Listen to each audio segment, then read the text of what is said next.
텔레그램에서 딥페이크 불법 합성물 말고도 실제 아동 성착취물까지 유통되는 것으로 YTN 취재 결과 확인됐습니다. 국내 대표 간편결제 업체를 통해 결제할 수 있다고 안내하는 등 한국인을 대상으로 영상을 판매하는 정황도 볼 수 있었습니다. 양동훈 기자가 단독 보도합니다.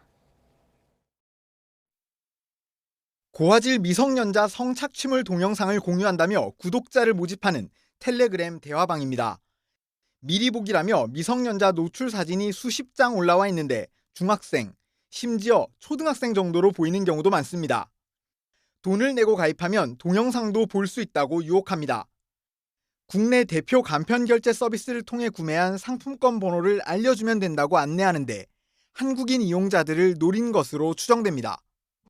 그래서 이런 범죄를 막아야 한다는 생각에 언론에도 제보하고 경찰에 신고도 하려고 한번 찾아봤는데 아동 청소년 성착취물을 판매하고 있는 텔레그램 대화방 링크를 일반인인 저도 생각보다 쉽게 찾을 수 있어서 놀랐습니다.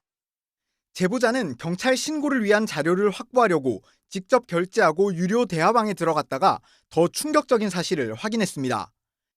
유료 대화방이 두 곳 있었는데 한 곳에서만 700여 개에 달하는 성착취물이 공유되고 있었고 상당수가 아동을 대상으로 한 것으로 보였습니다. 이곳 외에도 비슷한 목적의 대화방이 여러 개 운영되는 것으로 YTN 취재 결과 확인됐습니다. 텔레그램이 딥페이크뿐 아니라 다양한 성범죄의 온상이 된 겁니다.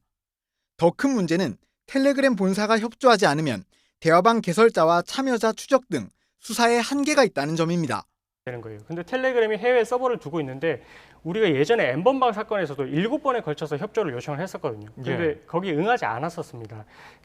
하지만 해외에서는 텔레그램을 압박해 변화를 끌어낸 사례도 있습니다. 지난 2022년 브라질 대법원은 수사에 협조하지 않는다는 이유로 자국 내 텔레그램 앱 사용을 금지했고 텔레그램 측은 곧장 백기를 들었습니다. 독일에서는 텔레그램 회사를 상대로 명확한 범법 행위와 관련된 사실에 대한 정보를 제공하지 않을 수 없도록 하는 법을 개정해서 압박을 한 사례가 있다고 들었습니다. 이처럼 우리 정부도 텔레그램을 압박해 수사에 적극 협조하도록 할 방법을 하루빨리 마련해야 한다는 요구가 커지고 있습니다. YTN 양동훈입니다.